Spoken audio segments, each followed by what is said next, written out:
अरब के अंदर एक नौजवान था।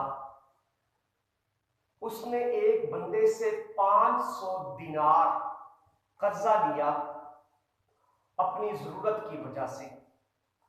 और जिस दिन उसने उसके साथ तय किया था कि मैं फलां दिन आपका कर्जा आपको वापस लौटा दूंगा, वो दिन आ गया।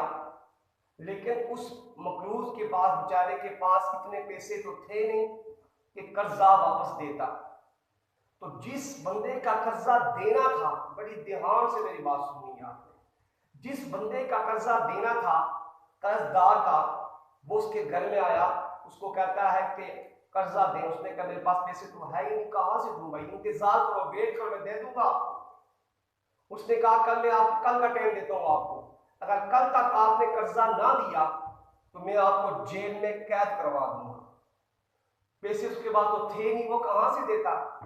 तो उसने दूसरे दिन उसको जेल में कैद करा दिया, इसने मेरे 500 दिनार देने।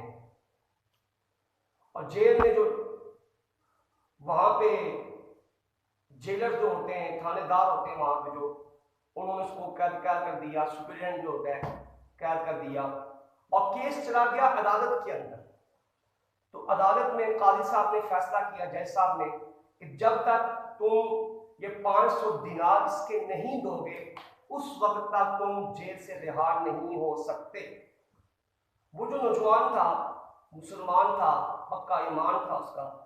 उसने जो जेलर था, जो वहां पे सुप्रीडेंट था, उसको कहा कि मुझे सिर्फ एक दिन की मोहलत दें, मैं कर्जा उतार दूंगा।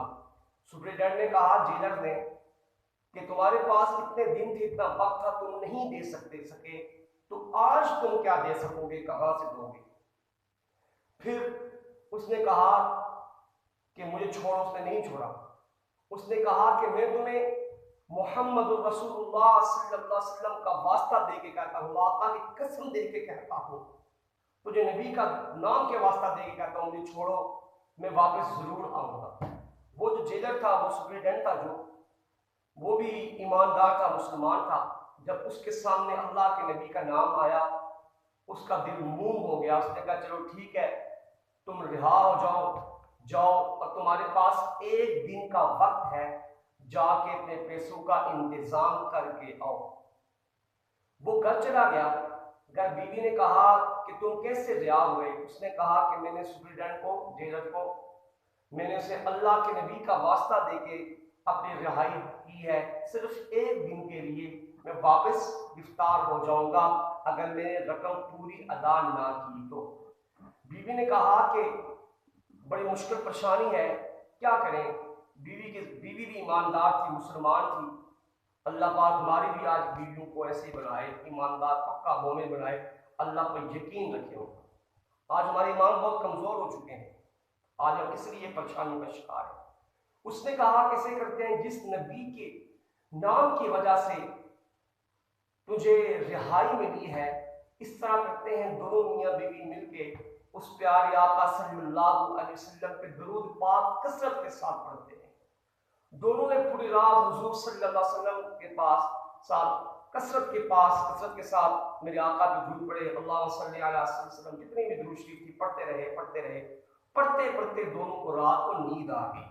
जब रात को सो गए, सोने ख्वाब में उस मकरूज को, उस नौजवान को ख्वाब में हुजूर सल्लल्लाहु अलैहि वसल्लम की ख्वाब में ज़ियारत हुई। मेरे आका ने फरमाया क्यों परेशान हो, सब बात बताई।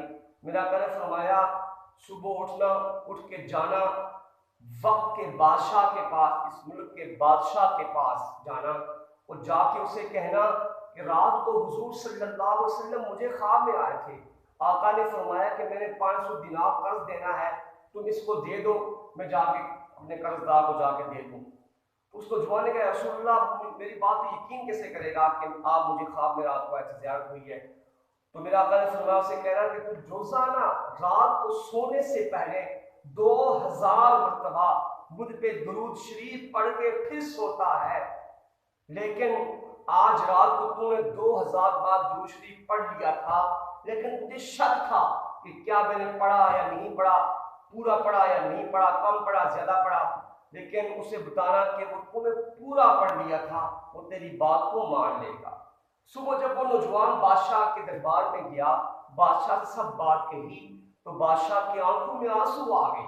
बादशाह ने उसे 500 दिनार दिए, उसके अलावा 2500 दिनार अपने पास से उसे गिफ्ट दिया। 2500 दिनार अपने पास से उसे गिफ्ट दिया कि ये मेरी तरफ से ले जाओ और जाओ। उसके बाद कितने दिनार हो गए? 3000 दिनार। 3000 दिनार। वो दिनार जब लेके जेल में गया तो वहां पे जो जज साहब थे जिसने फैसला सुना था कि जेल से रिहा नहीं हो सकते जब तक पैसे नहीं दोगे, वो जज साहब उसके पास आए, कहा मुझे माफ करो, तेरी वजह से रात को हुजूर सल्लल्लाहु अलैहि वसल्लम मुझे ख्वाब में आए हैं, मेरे आका ने फरमाया अगर उस बंदे को रिहा कर दे मैं तुझे इससे अच्छा बदला अल्लाह से दिलवाऊंगा। तो काली साहब ने, जज साहब ने 500 दिनार अपने पास से उस नौजवान को गिफ्ट दिए, तोहफा दिया। कहा जो मुझे माफी मांगी काली साहब ने, तुम जाओ, तुम आजाद हो, जेल से रिहाई तुम्हें हो गई है। 500 दिनार काली साहब ने दिए। कितने दिनार हो गए? 3500 दिनार। फिर घर पहुंचा खुशी खुशी कि जाके मैं अपने कर्जदार को कर्जा दूंगा। थोड़ी देर के बाद दरवाजा दस्तक हुई, दरवाजा खटखटाया किसी ने, आगे देखा वही कर्जदार था जिसका उसने कर्जा देना था। वो रोता हुआ उसने कहा, खुशी भी है, रो भी रहा है खुशी से, कहा मुझे माफ करो, मुझे तेरी वजह से रात को हुजूर सल्लल्लाहु अलैहि वसल्लम ख्वाब में आए, आका की ज़ियारत हुई है, फरमाया अगर तुझ मेरे नौजवान का, मुसलमान का कर्जा माफ कर दे मैं तुझे अल्लाह से अच्छा बदला करवाऊंगा। तो उसने अपने पास से भी उस कर्जदार ने उसे 500 दिनार और दिए, 4000 दिनार उसके पास हो गए, सबकी माफी होगी। मेरे अजीज दोस्तों, ये दुरूद शरीफ की फजीलत है। दुरूद शरीफ जितना कसरत के साथ हो पड़े, जितना ज्यादा हो सके पड़े, अल्लाह पाक हमें हुजूर नबी करीम सल्लल्लाहु अलैहि वसल्लम के ऊपर दुरूद पढ़ने की तौफीक अता फरमाए, हुजूर की जिंदगी के मुताबिक हमें जिंदगी गुजारने की तौफीक अता